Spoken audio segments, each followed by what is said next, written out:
ಸಮಾಚಾರ ನ್ಯೂಸ್ಗೆ ಸ್ವಾಗತ. ನಾನು ಮಂಜುಳಾ ಕೊಳರಾಜನಹಳ್ಳಿ, ಕೋಲಾರ. ಭಗವಂತ ಕೇವಲ ಪೂಜಿಸುವ ಮೂರ್ತಿ ಅಲ್ಲ, ಅದೊಂದು ಪ್ರತಿಸ್ಪಂದಿಸುವ ಚೈತನ್ಯ. ಆದರೆ ಇಂದಿನ ಕಾಲದಲ್ಲಿ ಜನ ಭಗವಂತ ಅಂದರೆ ಕೇವಲ ಮಂಗಳಾರತಿ ಮಾಡಿ ತೀರ್ಥ ಪ್ರಸಾದ ತೆಗೆದುಕೊಳ್ಳುವುದಕ್ಕೆ ಸೀಮಿತರಾಗಿದ್ದಾರೆ. ಆ ರೀತಿ ಆಗಬಾರದು ಎಂದು ಶ್ರೀ ಮಾತಾ ಅಪ್ಪಾಜಿಯವರು ತಿಳಿಸಿದರು.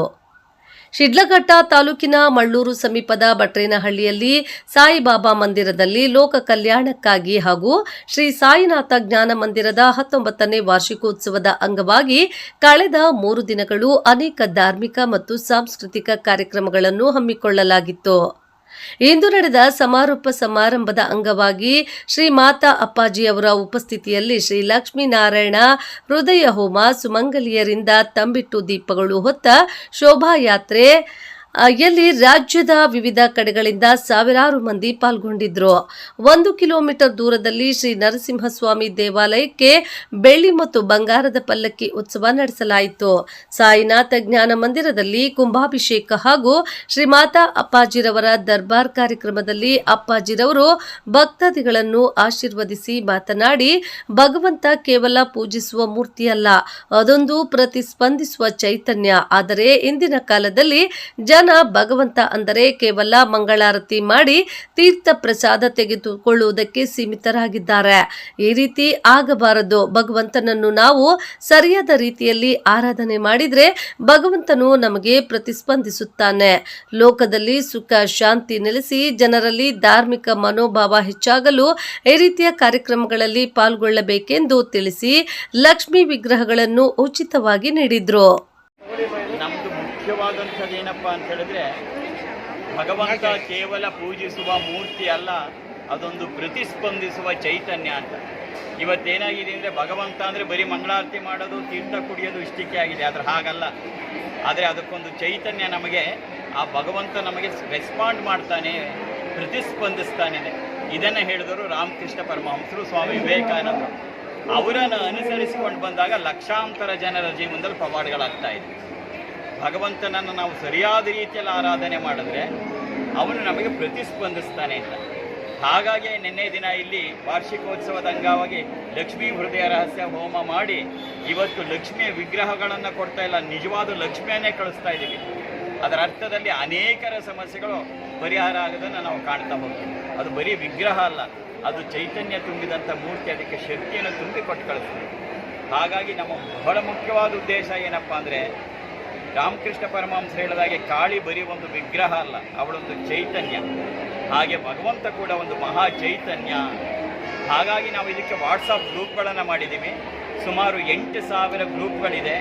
ಈಗಾಗಲೇ ನನ್ನನ್ನು ಅನೇಕ ಹೊರದೇಶದವರು ಕರೆಸ್ಕೊಂಡಿದ್ದಾರೆ. ಸಿಂಗಾಪುರ್ಗೆ ಹೋಗಿದ್ದೆ, ದುಬೈಗೆ ಹೋಗಿದ್ದೆ, ಮತ್ತು ಪರ್ತ್, ಸಿಡ್ನಿ ಆಸ್ಟ್ರೇಲಿಯಾದಲ್ಲಿ, ಮತ್ತು ಸಿಂಗಾಪುರ್ಗೂ ಹೋಗಿದ್ದೆ.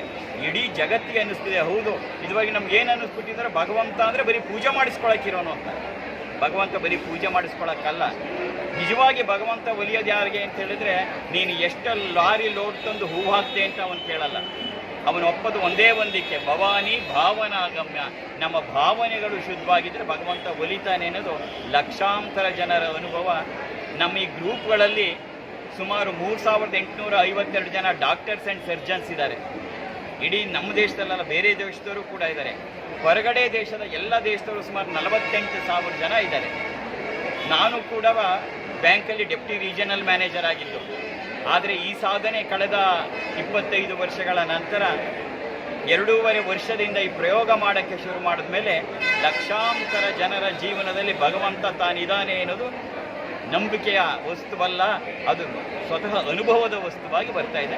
ಹಾಗಾಗಿ ಇಲ್ಲಿ ಸಾಯಿನಾಥ ಜ್ಞಾನ ಮಂದಿರದಲ್ಲಿ ಪ್ರತಿ ವರ್ಷವೂ ನಾನು ಬರ್ತಾ ಇರ್ತೀನಿ. ಮತ್ತು ನವರಾತ್ರಿಯಲ್ಲಂತೂ 10 ದಿನ ಇಲ್ಲೇ ಶ್ರೀಚಕ್ರ ಪೂಜೆ ಕಾರ್ಯಕ್ರಮಗಳು ಇರುತ್ತೆ. ಬರೀ ಇಲ್ಲಿ ಪೂಜೆ ಅಭಿಷೇಕ ಅಲ್ಲ, ಅದರಿಂದ ಜನಕ್ಕೆ ಏನಾಯಿತು ಅನ್ನೋದು ನಮಗೆ ಮುಖ್ಯವೇ ಹೊರತು ಬರೀ 1 ಗಂಟೆ ಹೊಡೆದೆ, ಮಂತ್ರ ಹೇಳಿದೆ, ಮಂಗಳಾರತಿ ಮಾಡಿದೆ ಅಲ್ಲ.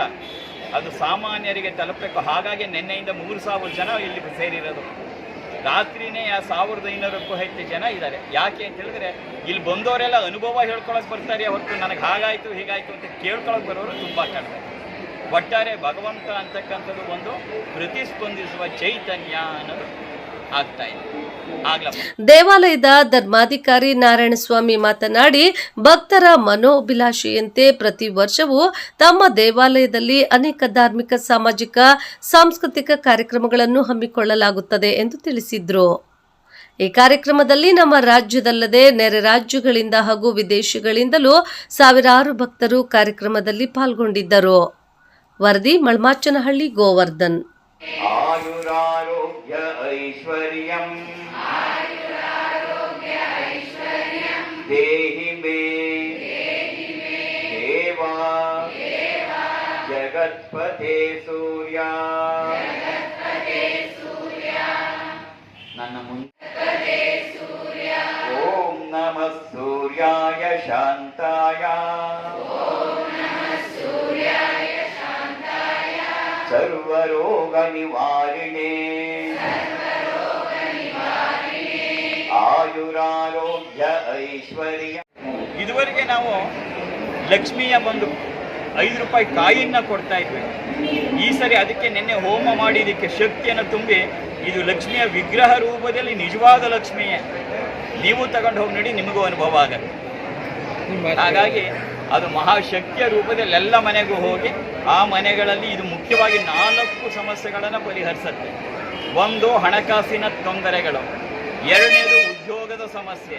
3ನೇದು ಕುಟುಂಬದ ಸಾಮರಸ್ಯದ ಸಮಸ್ಯೆ.